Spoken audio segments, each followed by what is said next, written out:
What's up guys and welcome. You are watching Fazi Fitness. So the way Hadi Choopan has been posting all these training updates, that makes it pretty damn convincing that he's gonna be here in the US any day now. Because even if we look back at some of the previous years, the only time he had some real difficulty getting into a country, that was last year when he announced that he's doing the Arnold UK tour and they got the visa just one day before the show. So lifting up 6 plates on the deadlift less than 5 weeks out of the Olympia prejudging, that is quite impressive and some crazy amount of strength which is on display here by Hadi Choopan. But the thing is, this is Hadi Choopan we are talking about. The one man who isn't afraid to go all out and give his 100% even 1 week before the show. So based on the stats of Hadi Choopan from the last 3 years, he has never placed outside of that top 2. So he won the Olympia back in 2022. He was second last year and the year before that too. So it's logical to think that if Hadi Choopan brings his 100%, his all-time best, something even better than the Arnold last year, he's gonna be the guy to push Samson Dauda for that Olympia title this year. And for the record, Samson said this publicly after winning the Olympia last year, that this wasn't the Hadi Choopan that he was expecting to go up against at the Olympia last year. And even he did not have any answer to this question on what the result would have been if Hadi peaked the way he did for the Arnold Ohio, or if he showed up even better than that. So him being 100% fresh since he hasn't competed throughout this year, and the fact that he's coming in bigger and better than ever before, that can make things a lot more interesting, because Hadi at his all-time best, that is gonna be a sight to behold. And at this point, he's probably the strongest contender to beat Samson Dauda at the Olympia this year. But let me know what you guys think. Before you scroll or blink too hard, have you subscribed yet? Please don't make me bring out the emotional blackmail. Hit that subscribe button and turn on the bell icon. It's free, it's painless, and that makes me look way cooler than I actually am. So Andrew Jack finally posts a training update after 1 week. So the fact that he hasn't posted any proper physique update for almost 4 months now, and him not posting any training update either, especially after Rafael Brandao making the announcement that he isn't competing at the Olympia this year. So Andrew disappearing from the social media, that had some of us worried. But it really is the prep grind for Andrew Jack, and that is why he hasn't been posting anything. So he's out there in Tampa, training for his 4th consecutive Mr. Olympia.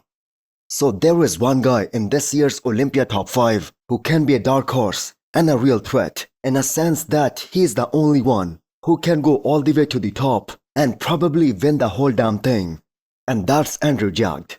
Now that surely cannot be said about someone like Martin Fitzwater, or Good Vito, or Rubiel, or even Behrouz Tabani, because Andrew is the only one who at his 100% is the most beautiful physique in the men's open at the moment.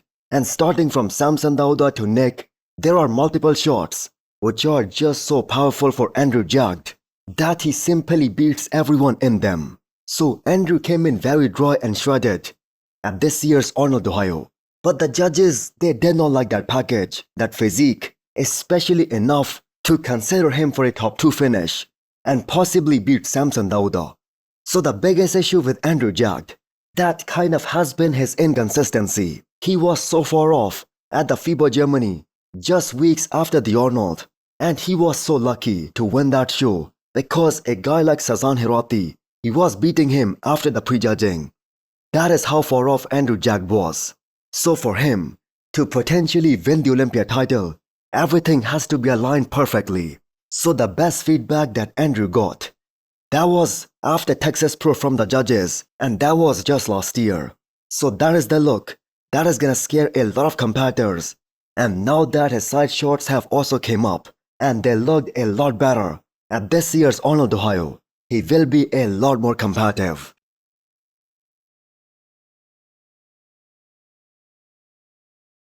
So Ramon Dino has been walking around in a contest-ready condition for so many weeks now. So he did a guest posing today in Brazil. And if you are a Ramon fan, all you can hope for is that he doesn't have to drop, let's say, another 15 pounds to make the weight cutoff for the Olympia this year.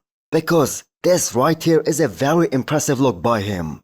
So all the updates that we have seen from Ramon Dino in the past couple of months, they clearly indicate that he has put on some size during this past off-season, which by the way was the first off-season since 2021, because this was the first time he skipped the Arnold, Ohio. And people can say whatever they wanna say, but when it's time to make those predictions, they have to put Ramon Dino in that top 3, no matter what, and that is gonna be the case. I mean, the guy was so off last year, first at the Arnold, and he ended up beating Urs, Brion, and all these other guys, except for Wesley. And then he was even more off at the Olympia last year. But still, he somehow managed to place top 4 in the world, beating Brion and all these guys again. So Ramon Dino has a lot of density, a lot of muscle quality. He has one of the best backs out there. And I guess the only thing that is missing is that he doesn't have that crazy wide lats like Mike Sommerfeld, and that doesn't allow him to present the greatest X-frame at the Olympia stage. So Ramon Dino is aiming for nothing less than the first place here at this year's Mr. Olympia. And remember, he has placed second twice against Chris Bumstead in his career. So the man has what it takes to go all the way to the top. But let me know what you guys think.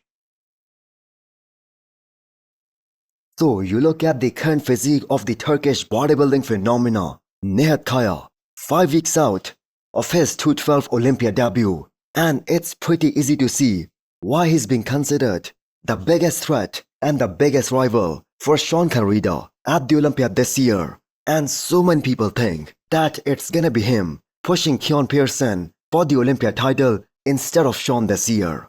Unbelievably round and big, especially for someone who is just 22 years old. And this young guy has been continuously evolving at this pace for the last 2 years now. And he's improving at such a fast pace that him and his coach Patrick Tuor, they will have to apply the brakes, especially for next year, if they wanna stay in the 212. Because otherwise, it's gonna be next to impossible for him to make that 212 weight cutoff.